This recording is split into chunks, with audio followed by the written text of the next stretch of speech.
Oh, hello everybody. Oh, can you guess what this is? Oh, it's a freezer. Let me see if I can get down here on the floor. Okay, I'm working on a leak on this freezer. I don't know if you can see it or not, but this capillary tube right here. There's the other end of it. But originally it was soldered further up on this line, and it was leaking right where the bend was. I was trying to hold the flashlight and the camera at the same time in one hand, but anyway, this freezer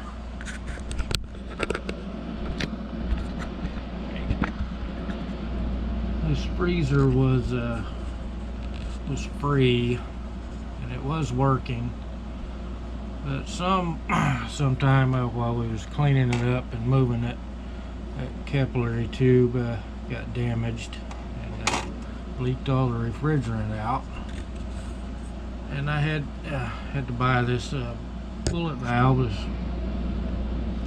piercing valve, so I could try to get an idea of what was going on, because I didn't know the Freon had leaked out. But figured that out, and as soon as I seen there was no pressure in the system, I knew there was a leak. So I put a little Freon in it, or refrigerant, but it's a 134A, so it's readily available, and it was leaking right at that bend on that capillary tube. So I decided it's worth the effort to try to repair it. So I've seen how repairing a capillary tube can be rather difficult.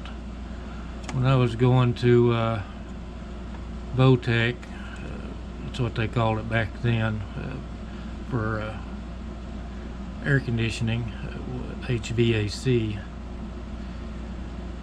and I knew I couldn't just solder the little leak, because the way solder flows, and that crack will create a capillary action, and it will just draw that solder into that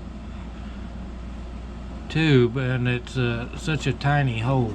I knew it would just plug it up, and so I had to go a different route. First off, I had to see if I could get this capillary tube unsoldered from this suction line, or low pressure line, and I just used a little hand butane torch. It looked like it's just a regular plumber's solder, soft solder. So it came loose really easy, and I cleaned up that line, but I still had to get this apart. Now if you just cut it with a pair of pliers or something, you're just going to pinch it shut, and I didn't want to do that.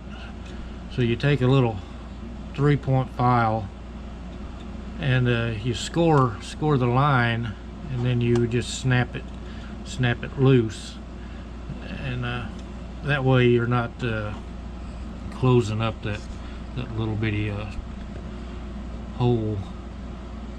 I've got it cleaned up. I filed it, then I took a set of torch tip cleaners and made sure this hole was clear.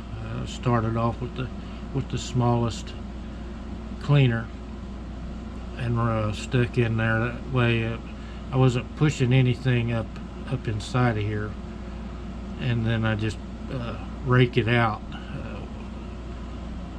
and then I gradually work my way up to the diameter of that hole.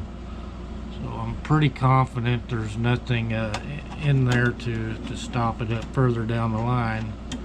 But I've got it all ready to go back together, but I didn't have anything small enough to create a coupling.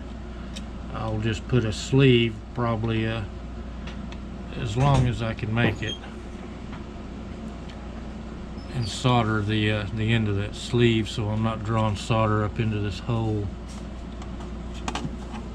And hopefully that'll fix it. I'll have to find out what the charge is, how much refrigerant goes into this system, and create some kind of a scale where I can weigh what I'm putting in there. So that's what I'm working on. I'm waiting on parts. This is Monday.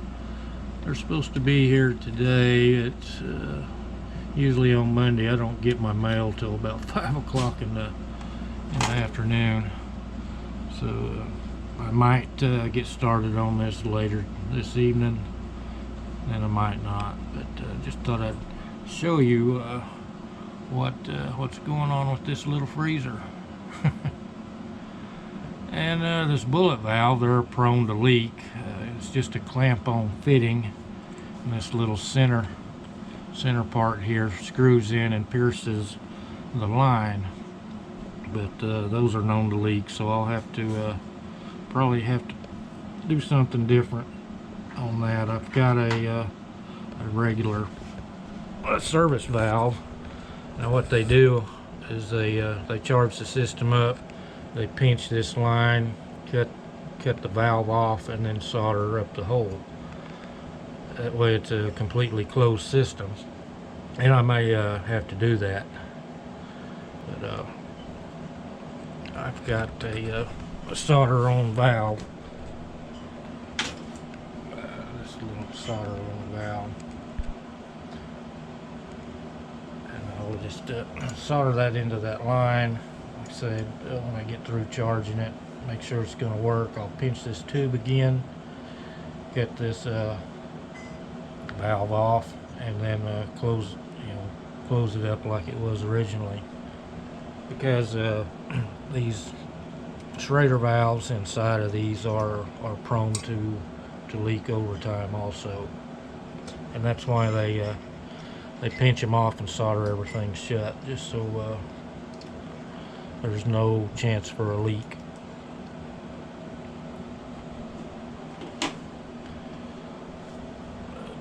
And I'll take this valve off and solder that hole up, which that'll be an easy job there. It's just the capillary tube, I'm afraid, melting it because it's such a small diameter. It's going to be easily melted.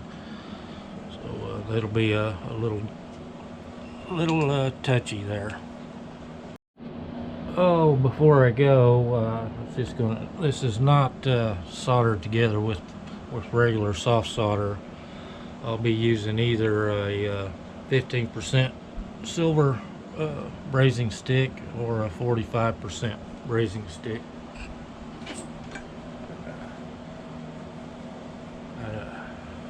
This here's a 15%. So you do not use just regular soft solder on this.